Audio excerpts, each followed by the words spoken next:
ये वीडियो जारी करने के कुछ ही घंटों बाद लेबनान से हिजबुल्लाह ने इजरायल के खिलाफ बड़ा हमला कर दिया। हिजबुल्लाह ने बुरकान मिसाइल से इजरायल के एक मिलिट्री बेस को टारगेट किया। अटैक में इजरायल का बिरनेट मिलिट्री बेस बर्बाद हो गया। हिजबुल्लाह के हमले के बाद आईडीएफ की तरफ से भी भीषण जवाबी पलटवार किया गया।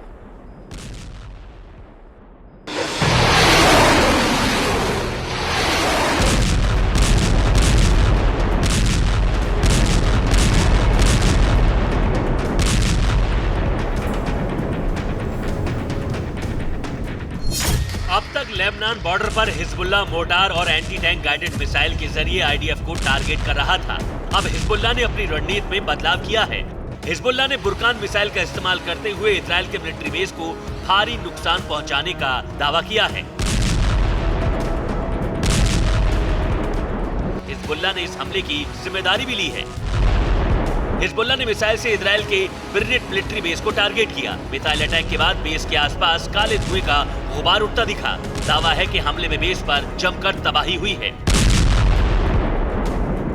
हमले के लिए हिजबुल्लाह ने जिस बुरकान मिसाइल का इस्तेमाल किया वो ईरान की फलक मिसाइल की तर्ज पर बनाई गई है। कुछ दिन पहले फलक मिसाइल का वीडियो भी सामने आया था।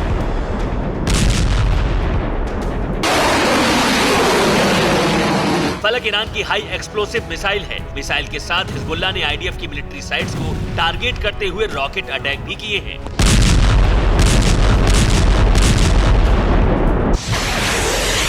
दूसरी तरफ इजरायल ने भी लेबनान के मार्च शहर को टारगेट करने का दावा किया। रात के अंधेरे में आईडीएफ ने जमकर एयर स्ट्राइक की। इसी के साथ आईडीएफ की तरफ से लेबनान में फास्फोरस बम के इस्तेमाल का भी दावा किया जा रहा है। फास्फोरस अटैक के बाद लेबनान के इलाके में सफेद धुआं उठता दिखा। यानी अब इस मोर्चे पर नए हथियारों का इस्तेमाल शुरू हो गया है, जो एक नए युद्ध का सायरन बजा रहा है। और इस बीच हिजबुल्लाह के हमलों के जवाब में इजरायली डिफेंस फोर्सेस ने लेबनान के मरवाहिन इलाके में एक बड़ा अटैक किया। आईडीएफ ने स्ट्राइक कर हिजबुल्लाह के एक ठिकाने को तबाह कर दिया है। दावा किया जा रहा है कि इसका इस्तेमाल एंटी टैंक मिसाइल लॉन्चिंग के लिए किया जाता था। इसके अलावा आज इजरायली फोर्सेस ने फाइटर जेट्स और हेलीकॉप्टर के जरिए हिजबुल्लाह के ठिकानों को टारगेट किया। हिजबुल्लाह की तरफ से आज इजरायली साइट्स पर 40 बार अटैक का दावा किया गया है। हिजबुल्लाह के बाद खबर अब अल रंतीसी की। अल रंतीसी गाजा का एक अस्पताल है और वहां कैमरे पर हमास का आत्मघाती दिखा है। पहली बार अल रंतीसी के कैमरे पर वो दिखा है जिसका दावा आईडीएफ की तरफ से लगातार किया जा रहा था। आईडीएफ की तरफ से उसके सबूत भी दिए जा रहे थे। आज उस दावे के साक्षात प्रमाण दिख गए। अल रंतीसी अस्पताल में हमास के सुसाइड बॉम्बर या आत्मघाती फिदाइन हमलावर कैमरे में रिकॉर्ड हो गए। वो बिल्डिंग में दाखिल होते दिखाई दिए और फिर एक जोरदार धमाके की आवाज के साथ लापता हो गए। एक पल के लिए भी अपनी नजरें इस वीडियो से मत हटाइएगा, क्योंकि इस वीडियो में जो दिखने वाला है वो गाजा युद्ध में अब तक नहीं दिखा। सिर्फ इजरायली डिफेंस फोर्सेस की तरफ से इसके दावे किए गए। आज इन दावों के पीछे की हकीकत कैमरे में रिकॉर्ड हो गई। ये तस्वीरें गाजा में बच्चों के सबसे बड़े अस्पताल अल रंतीसी की हैं। हमास के 3 लड़ाके दौड़ते हुए बिल्डिंग के अंदर दाखिल होते हैं। तीसरा लड़ाका पूरी तरह कैमरे के फ्रेम में नहीं आता। आगे वाले दोनों लड़ाकों के शरीर पर वेस्ट दिखाई देते हैं। दावा किया जा रहा है कि ये सुसाइड जैकेट थे। कुछ ही पलों में लड़ाके बिल्डिंग के भीतर दाखिल हो जाते हैं। इसके बाद एक हल्के धमाके की आवाज आती है। हालांकि ये धमाका हमास के मोर्टार अटैक का होता है। मोर्टार धमाके के महज चंद सेकंड बाद ही बिल्डिंग में एक जोरदार धमाका होता है और आग का गुबार निकलता है। इसके बाद फायरिंग की गूंज सुनाई देती है। दूसरे धमाके के पीछे हमास का फिदाइन हमला या सुसाइड अटैक माना जा रहा है, जिसे सुसाइड वेस्ट पहने हमास के लड़ाकों ने अंजाम दिया।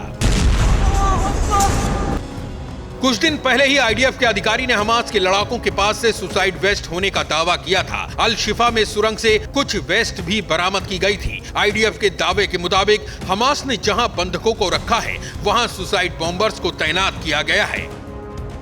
आज आईडीएफ का दावा सच साबित होता दिखाई दे रहा है, क्योंकि हमास ने 3 लड़ाकों को शहीद सेनानी बताया है।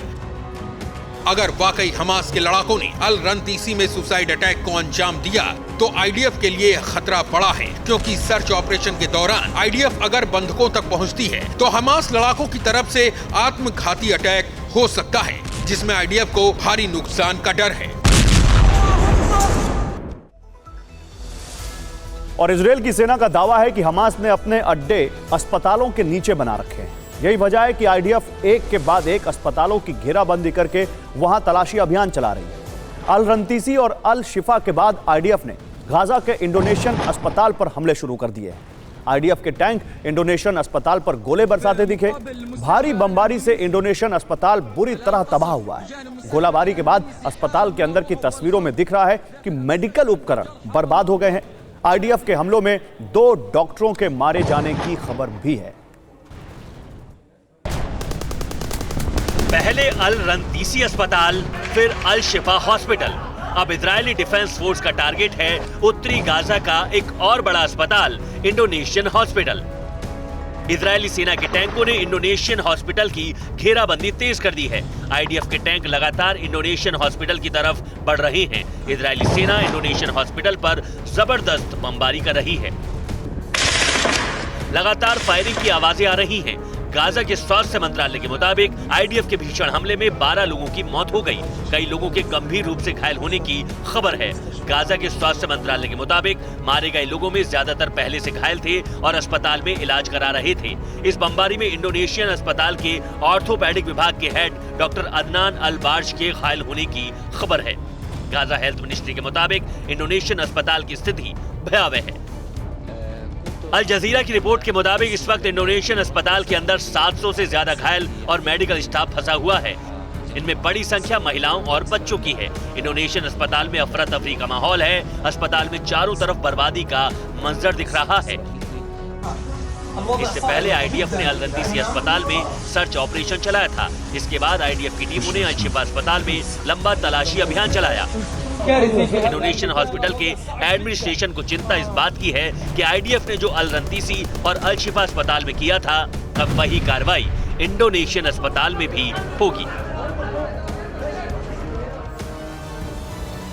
तो गाजा में इस वक्त अस्पतालों की हालत बहुत बुरी है। लगातार हो रही बमबारी की वजह से अब तक गाजा में 200 से ज्यादा स्वास्थ्य कर्मियों की मौत हो चुकी है। 130 से ज्यादा स्वास्थ्य कर्मी घायल हुए। ये फिलिस्तीन के स्वास्थ्य मंत्रालय का दावा है। गाजा के सबसे बड़े अस्पताल अल शिफा में 8 नवजात की मौत हो चुकी है।